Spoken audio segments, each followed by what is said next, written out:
자, 금요일 아침입니다. 로마서 8장 29절, 30절 두 절 말씀을 생각해 보겠습니다. 하나님께서 그의 뜻대로 부르심을 사람들에게 어떻게 한다고 어제 말씀하셨죠?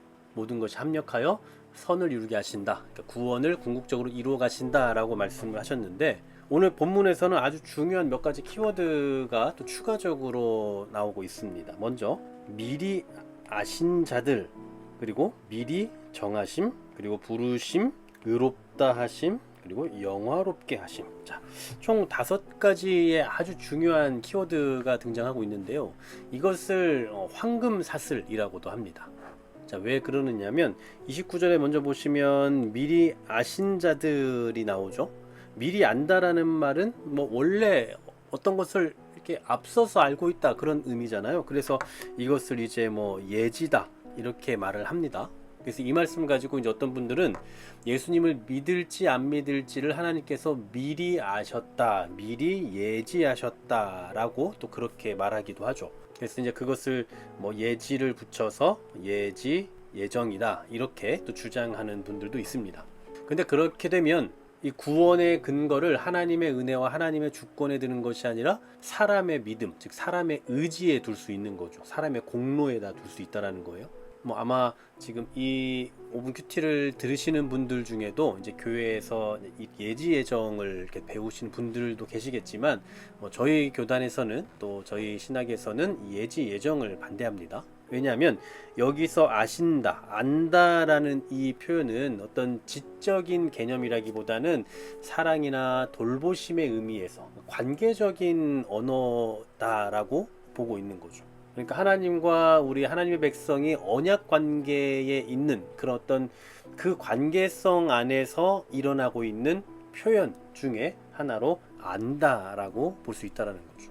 그리고 이제 하반절에 보시면 미리 정하셨다라는 표현도 하고 있는데, 이제 미리 정하셨다라는 게 또 예정이라는 거죠. 예정하셨다. 하나님께서 미리 결정하신 겁니다. 고린도전서에도 보면 만세 전에 미리 정하셨다 이런 표현이 있기도 하고, 또 에베소서에 보면 창세 전에 그리스도 안에서 우리를 택하셨다 이런 표현도 있습니다. 그 외에도 뭐 이런 하나님께서 예정하셨다, 미리 예정하셨다라는 그 의미의 표현들이 성경 곳곳에 등장하는데, 하나님께서 미리 작정하신 그 사람이 예수님을 믿게 되었다라는 뜻이죠. 그러니까 이 예정이라는 표현은 하나님의 그 언약 백성의 관점에서 하시는 말씀이에요. 다시 말해서 뭐 예정론에 대해서 뭐 여러 가지 얘기들이 있고 또 뭐 논쟁도 많이 있겠지만, 예정은 우리 시점에서 말할 수 있는 게 아닙니다. 일단 우리 시점이 아니라 하나님의 시점에서 이야기할 수 있는 거기 때문에, 뭐 내가 예정됐네 안 됐네, 저 사람이 예정이 됐네 안 됐네, 우리가 말할 수 있는 것이 아니다라는 거예요. 어쨌든 뭐 오늘은 예정에 대해서만 할 수는 없으니까 좀 넘어가도록 하고요. 하나님께서 우리를 어떻게 하시려고 미리 정하셨느냐라고 할 때 29절에 보면 그 아들의 형상을 본받게 하기 위하여 라고 말씀합니다. 그러니까 하나님의 구원의 목적은 아들의 형상을 본받게 하기 위함이다라는 거죠. 자, 그러면 그 아들의 형상을 본받는다라는 건 뭘까요? 두 가지를 볼 수가 있어요. 첫 번째로는 성화의 관점이고요. 두 번째로는 영화의 관점입니다. 그러니까 이 땅에서의 삶의 어떤 그 결과랄까요? 성화의 관점에서 이것을 이 땅에서 계속 본받게 하기 위한 거다. 그 다음에 영화는 이 땅에서 이루어지는 게 아니잖아요. 결과적으로 이제 이것을 이루어가기 위한 것이다 라는 의미에서 영화로도 보는 분들이 있습니다.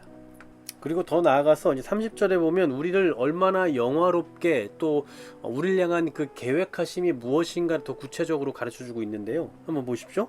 또 미리 정하신 그들을 또한 부르시고, 부르신 그들을 또한 의롭다 하시고, 의롭다 하신 그들 또한 영화롭게 하셨다라고 말씀합니다. 하나님께서 정하신, 예정하신 그 사람을 부르시는 거죠. 이 부르심은 그냥 일반적인 부르심이 아닙니다. 우리가 뭐 소위 말하는 복음으로의 초청 뭐 이런 걸 하잖아요. 근데 그런 것 정도가 아니에요. 이것을 이제 뭐 학자들은 효력 있는 부르심이다 뭐 이렇게도 표현을 하는데, 영적으로 죽은 사람을 완전히 살려내는 어떤 그런 역사를 행하는 장면이다라고 볼 수 있는 거죠. 특히 여기서 영화롭게 하신다. 사실 이 영화라는 것은 결국 우리가 죽어야만 받을 수 있는 거잖아요. 이 땅에서 성화의 삶을, 성화의 과정을 살아가다가 죽게 되면 이제 이 영화의 단계에 이르게 되는데, 왜 이렇게 어떤 그 과거형으로 영화롭게 하셨다라고 말하잖아요. 아직 우린 영화가 아니거든요. 근데 왜 하셨다라고 이렇게 표현하고 있을까요? 이것은 이제 예언적 과거로 이해를 할 수가 있어요. 그러니까 모든 것이 지금 하나님에 의해서 확실하게 성취되었잖아요. 그래서 이미 이루어진 것처럼 묘사를 하고 있는 겁니다. 다시 말해서 반드시 이렇게 하신다라는 거예요. 앞에서 지금까지 이렇게 하셨던 것처럼, 그리고 지금까지 우리에게 되어진 그 과정처럼 또 하나님께서 영화롭게 하셨다, 하실 것이다. 그러므로 하나님의 예정은 실패하거나 철회되지 않고 반드시 이루어진다라는 것을 보여주고 있는 겁니다.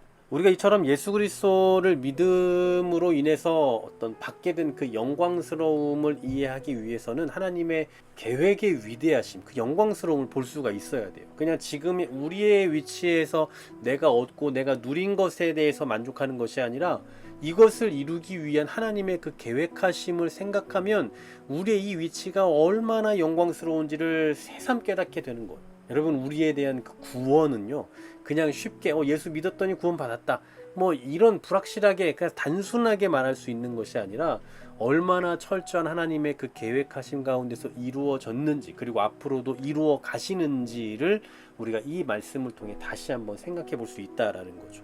오늘도 이 영광스러운 구원을 누리고 계시는 여러분, 우리가 이렇게 구원받은 자들입니다. 하나님께서 이렇게 우리의 구원을 이끌어가고 계십니다. 하나님께서 이렇게 우리를 영화롭게 인도해 가고 계십니다. 그런 영광스러운 삶을 살아간다는 거 잊지 마시고, 예수 그리스도로 말미암아 우리가 얻게 된 그 구원의 영광스러움, 그 크기를 다시 한번 생각하며 감사를 고백하는 이 아침 될 수 있기를 간절히 소망합니다. 하나님, 우리를 향한 당신의 그 구원의 역사가 그냥 간단하게 우리가 짚고 넘어갈 수 있는 정도가 아니라는 것을 새삼 깨닫게 됩니다. 우리를 향하신 얼마나 크신 계획과 사랑 가운데서 이 은혜를 허락하셨는지를 다시 한번 생각하는 아침 되게 하시고, 오늘도 우리에게 베푸신 하나님의 그 구속의 역사를 기억하며 감사와 감격으로 이 하루를 살아낼 수 있도록 인도하여 주시옵소서. 예수 그리스도 이름으로 기도하옵나이다. 아멘.